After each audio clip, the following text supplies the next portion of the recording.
বিশ্বনবী মসজিদে নববীতে নামাজ পড়ছেন।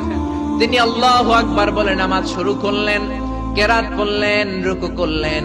রুকু থেকে দাঁড়িয়ে বিশ্বনবী পড়লেন সামি আল্লাহু লিমান হামিদা। পেছন থেকে সাহাবারা পড়ল রব্বানা ওয়ালাকাল হামদ।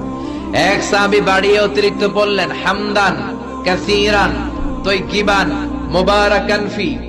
ফিসফিসি আওয়াজে পড়ার কারণে বিশ্বনবীর কানে এটা চলে এসেছে। নামাজের পর বিশ্বনবী বললেন, আমি রুকু থেকে দাঁড়িয়ে পড়েছি সামি আল্লাহু লিমান হামিদা। তোমরা পড়ার কথা ছিল শুধু রব্বানা ওয়ালাকাল হামদ।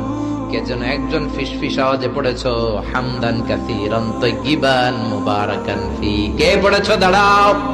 কোন সাহাবী দাঁড়ায় না ভয়ে। বিশ্বনবী অভয় দিয়ে বললেন, কিছু বলবো না। কে পড়েছো? দাঁড়াও। এক সাহাবী দাঁড়িয়ে বললেন, ও নবী আমি পড়েছি। বিশ্বনবী বললেন, এটা তো আমি শিখাই নাই, কই পাইলা, কেন পড়ছো?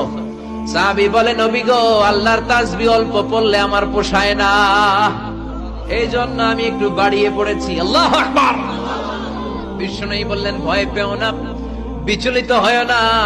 নামাজরত অবস্থায় আমি দেখেছি বিদআউ ওয়া সালাসুনা মালায়েকা, 30 জনেরও বেশি ফেরেশতা তোমার এই অতিরিক্ত তাসবিহর সওয়াবটা কে লিখে লিখে আল্লাহর দরবারে পৌঁছে দিতে পারে, তারা আকাশের মধ্যে কে আগে নিয়ে যেতে পারে প্রতিযোগিতা করছিল।